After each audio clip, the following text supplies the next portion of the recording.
ఎంత బాగుందో తెలుసా అసలు టేస్ట్ అయితే అసలు వేరే లెవెల్ ఎంత బాగుందో. అందరికీ నమస్తే. ఈరోజు ఆనపకాయతో అయితే మేమైతే స్వీట్ రెసిపీ అయితే చేయాలనుకుంటున్నాను.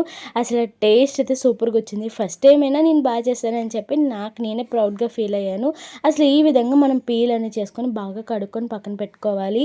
అసలు ఈ రంజాన్ వాళ్ళు వీళ్ళందరూ కూడా సీజన్స్లో చాలా బాగా ముస్లిమ్స్ వాళ్ళైతే మాత్రం బాగా చేసుకొని తింటారు.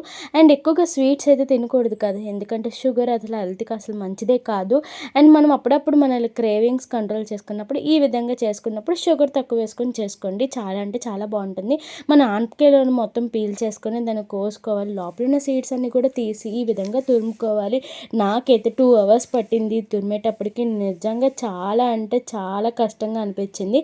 స్టవ్ ఆన్ చేసుకొని ప్యాన్ అయితే పెట్టేసుకోండి. మీకు నచ్చితే నెయ్యి వేసుకోండి, లేదంటే చిన్న ఆయిల్ వేసుకొని ఇదైతే మాత్రం డ్రై చేయండి. ఎందుకంటే పచ్చివాసన అంతా పోయినంత వరకు బాగా వేపుకోండి. కొంతమందికి నెయ్యి అంటే ఇష్టం ఉండదు కదా, ఈ విధంగా అయితే చేసుకోండి. మా ఇంట్లో అయితే మాత్రం కొద్దిగా నెయ్యి ఉంటే వేసాను. అండ్ మనమైతే మాత్రం ఇదంతా కూడా డ్రై చేసుకోవాలి. అసలు ఆనపకాయతో కూడా ఇలా చేస్తారని చెప్పి నాకు రీసెంట్గానే తెలిసింది. నేను ఇంకా ఇంట్లో చేస్తాను. యాలకులు కూడా మనమైతే మాత్రం ఇలా దంచేసుకోవాలి. ఎందుకంటే ఇది స్మెల్ అనేది ఇస్తుంది. చాలా అంటే చాలా బాగుంటుంది. అండ్ ఈ విధంగా అయితే మనం బాగా డ్రై చేసుకున్నాక మనమైతే పంచదార వేసుకోవాలి. మనకు సరిపడే పంచదార, దీనికైతే కొలతలు లేదు, మీకు ఆల్మోస్ట్ తెలిసిపోతుంది కాబట్టి మీకు నచ్చినంత వేసుకోండి. ఎందుకంటే కొంతమందికి స్వీట్ ఎక్కువ, కొంతమంది స్వీట్ తక్కువగా ఉంటుంది కాబట్టి. అండ్ మనం మరగబెట్టిన పాలు కూడా వేసేసుకుందాం. అసలు టేస్ట్ ఉండదు, సూపర్గా ఉంది.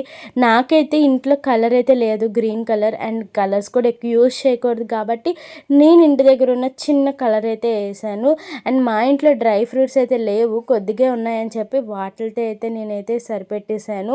అసలు టేస్ట్ ఉంది, వేరే లెవెల్లో ఉంది టేస్ట్. చాలా అంటే చాలా బాగుంది. ఈ విధంగా చేసుకోండి. బాయ్.